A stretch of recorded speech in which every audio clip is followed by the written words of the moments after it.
Welcome back to the Ancestral Findings Podcast. We'll be talking about the artist Milt Kahl. He was a born artist and a perfectionist who went on to become one of the most transformative figures of the Disney empire. Sit back and relax, and let's dive into his story so that we can be inspired by his talents and accomplishments.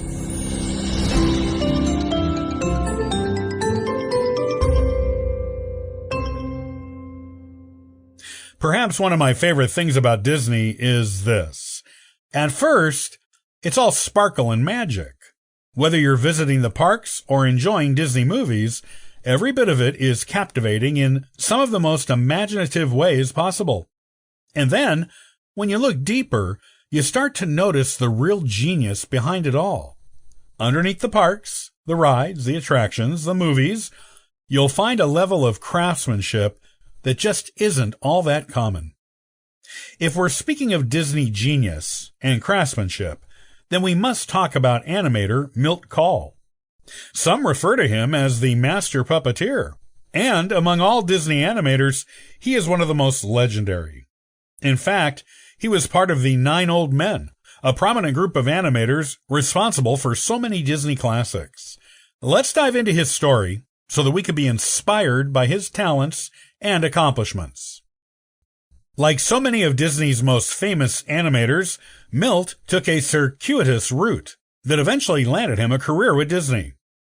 He was born in San Francisco on March 22, 1909, and as a teen attended high school there.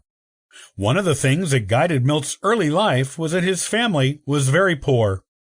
This led him to dropping out of high school and, quite fortuitously, pursuing his dream of becoming a cartoonist or illustrator for magazines.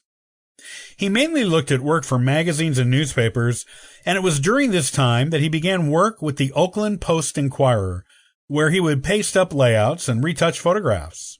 At the Post, he managed the art department and also became good friends with Ham Lusky, who would later go on to a Disney career of his own, as one of the 4 young men who were trained by the 9 Old Men, the group that Milt would eventually become a part of.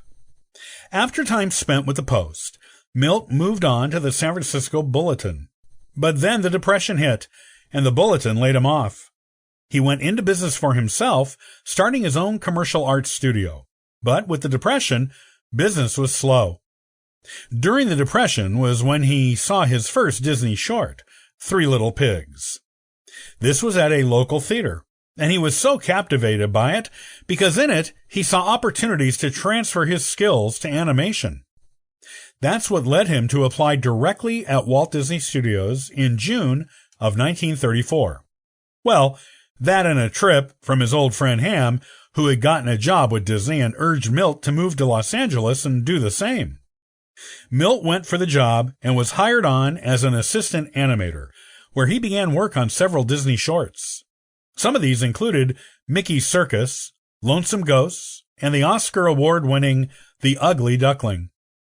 Some of Milt's other accomplishments during his time with Disney include work on Lady and the Tramp, 101 Dalmatians, Melody Time, The Adventures of Ichabod and Mr. Toad, Cinderella, The Rescuers, and The Jungle Book.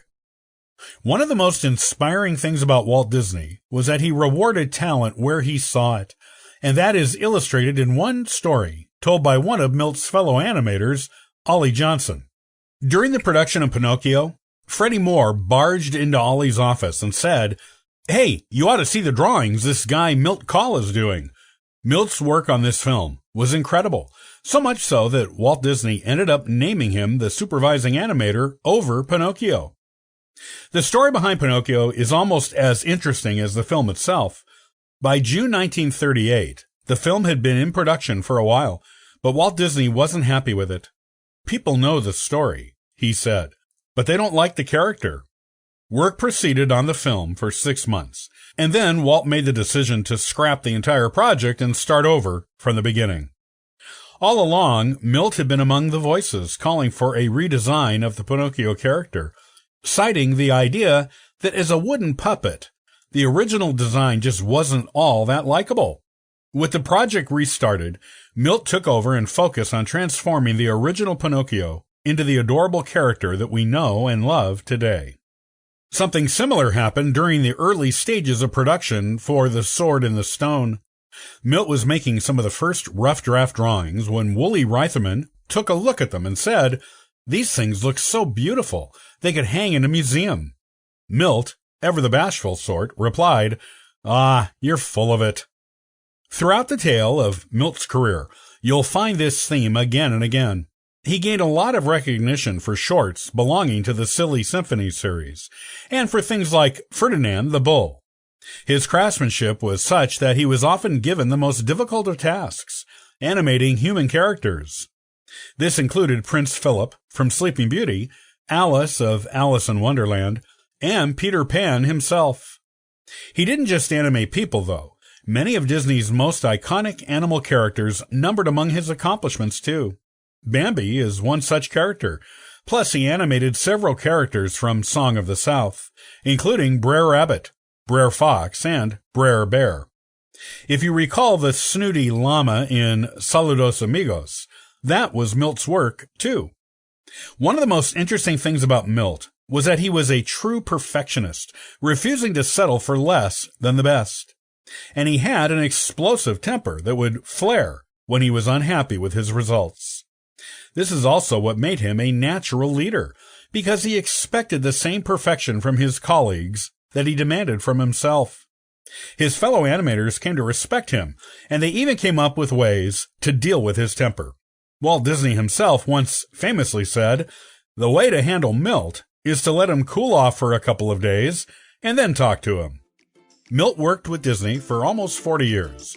His retirement came in 1976, and after that he returned to the Bay Area, where he'd grown up, so that he could pursue other arts. Most notably, this included creating dancing ballerinas and other figurines sculpted with fine wire. He enjoyed a long, fruitful retirement until his death on April 19, 1987. Thanks for listening and subscribing to the Ancestral Findings podcast. Check out ancestralfindings.com for additional free genealogy resources and weekly giveaways. Hey, happy searching!